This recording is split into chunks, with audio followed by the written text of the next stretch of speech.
Je me souviens être toute petite et être allée au PR, au point rencontre.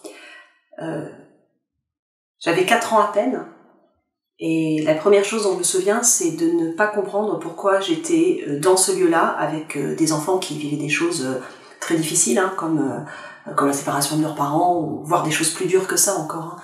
Alors que moi, j'avais mon père, j'avais ma mère, j'avais les deux. C'est mes grands-parents qui ont demandé à me voir parce qu'on s'était encore jamais vus.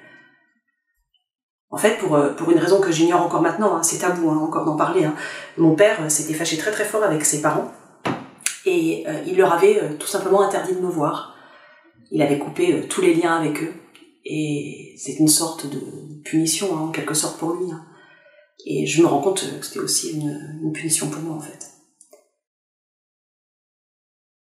Alors un jour, mon grand-père est allé à la gendarmerie, il a porté plainte.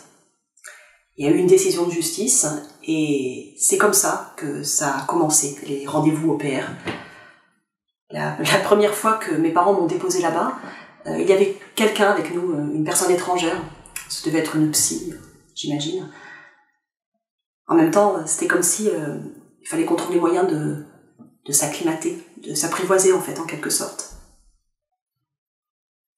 Au début, il y a eu de la gêne. Hein. Il y avait beaucoup de gêne. On ne savait pas trop quoi se dire. Je me rappelle de phrases banales. Alors, ça se passe bien à l'école? T'as mangé quoi à la cantine?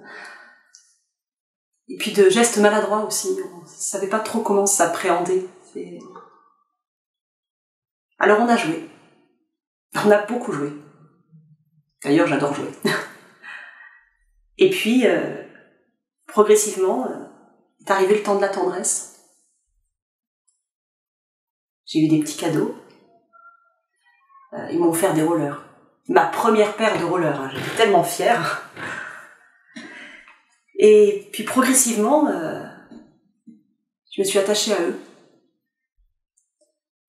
Et par contre, mon père, lui, ça n'a rien changé. Hein. Il était toujours dans sa rage, il voulait toujours pas les voir.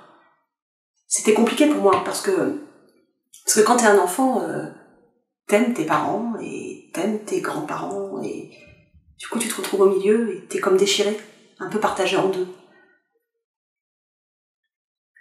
Les rendez-vous ont continué, c'était important pour moi.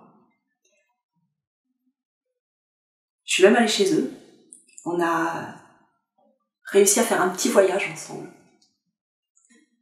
Puis j'ai grandi, et puis avec l'adolescence, ça m'est devenu un peu moins nécessaire.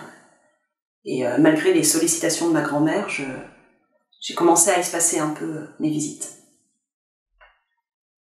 Voilà.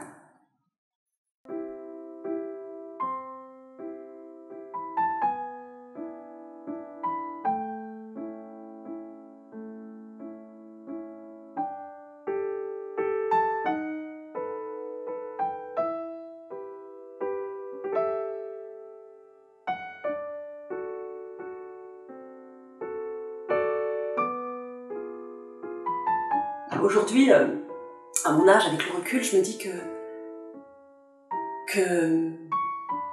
c'était drôlement fort de la part de mon grand-père d'avoir osé, comme ça, aller porter plainte contre son propre fils, de devoir comme ça s'expliquer devant un juge.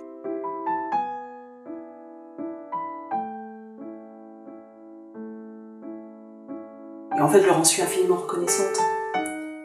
Et ce lieu-là, cet espace, ce point rencontre, il m'a permis, moi, de ne pas être au cœur de ce qui ne me concernait pas finalement.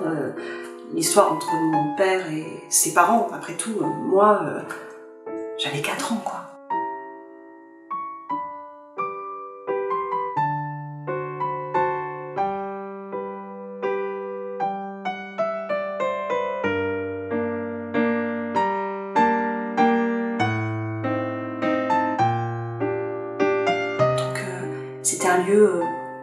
C'était un lieu comme une parenthèse. C'est important que ces lieux-là existent et qu'on puisse rencontrer une partie de sa famille quand ce qui devrait être naturel doit être reconstruit en quelque sorte.